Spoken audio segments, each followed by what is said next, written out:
Hart nagsalita sa isyu ng paglayas sa kanya ng glam team.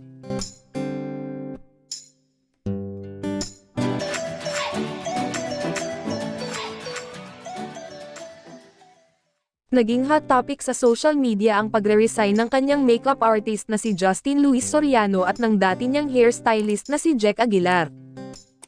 Sa unang pagkakataon ay nagbigay ng pahayag si Hart sa panayam ni Lor Santiago, ayaw na sana niyang pag-usapan ang mga nangyari.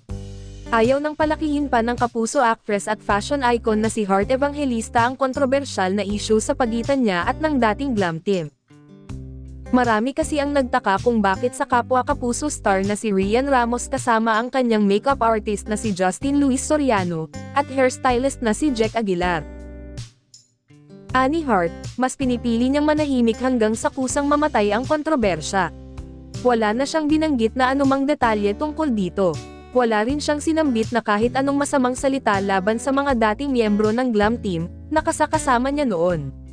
Hindi idinetalya ni Hart kung ano mitya ng pag-alis ni na Justin at Jack sa posisyon nila bilang bahagi ng kanyang glam team. Life is like that. Madami tayong pagdadaanan with our careers, with our personal life. But everything's for a reason, and everything is for us to be stronger so we can face anything else in life. So, I am very happy, matipid at nakangiting sagot ng aktres.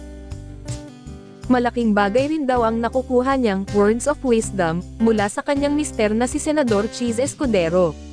My husband would always tell me, with the glory comes the punches, so you can't have a perfect life, and nobody's perfect so everything's meant to make people better and stronger, aniya pa.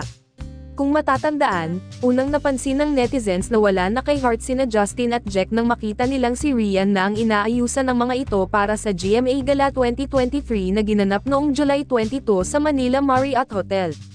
Matatanda ang inakusahan ng makeup artist at ang iba pang miyembro ng glam team na, nilustay raw ang credit card ni Hart ng lingid sa kaalaman nito. Bagay na pinabulaanan naman ni Justin dahil may sarili umano siyang pera at panggastos para sa kanyang mga pangangailangan.